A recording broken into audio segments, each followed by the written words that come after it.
на всех стадиях. Ишеналы Арабаев атындагы Кыргыз мамлекеттик университетинде стартаптарды каржылоо, инвесторлорду кантип тартуу керек аталышында тренинг өттү. Тренингдин негизги максаты стартап жана инвестиция түшүнүктөрүнөн маалымат берип, Accelerate Prosperity демилгеси менен тааныштыруу. Стартап, в отличие от классического бизнеса, не имеет потолка. То есть, если я, допустим, сегодня создаю приложение, я, допустим, продал его 5 по $5, у меня $25. Это мой заработок на сегодняшний день. Завтра, если это приложение ушло в тренды, в Apple Store, да, Google Play, завтра уже 1000 человек могут купить мое приложение. А это уже сколько? Это уже, допустим, $5000. Там ушло X тысячи. То есть, видите, стартап от бизнеса отличает то, что он всегда растет.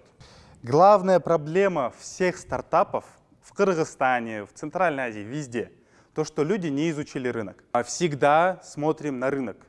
Какой будет ваш реальный рынок, если, допустим, вы завтра придумаете идею, вы захотите создать стартап? Кто ваш будет основной рынок, если реально? Скорее Кыргызстан, да? Скорее Кыргызстан будет реально, если. Что я делаю дальше? Я дальше смотрю, как я буду продавать свой продукт. Через что я буду продавать свой продукт. Я нашел социальные сети, у меня есть каналы продаж. Дальше, да, я уже заливаю, получается, ресурсы. То есть, допустим, я всегда, как стартап, нуждаюсь в деньгах извне. Мне всегда будут нужны деньги извне. Будь то инвестиционные фонды, будь то ангелы, бизнес-ангелы мы их называем, будь то богатые байке, богатые эджи, да, которых мы просим помочь нам. Это всегда деньги извне.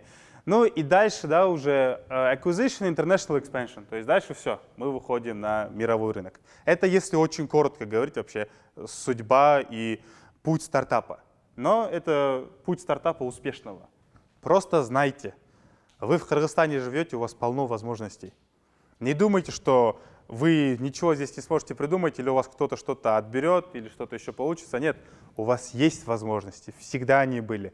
Просто надо смотреть. Просто нужно, чтобы был определенный кругозор. Бул тренинг жаш ишкерлерди шыктандырып, инвестиция тартуу жана стартаптарды өнүктүрүү боюнча практикалык билим алууга чоң мүмкүнчүлүк түзөт. Стартаптарды каржылоо, инвесторлорду кантип тартуу керек аталышында тренинг стартап борбору тарабынан уюштурулду.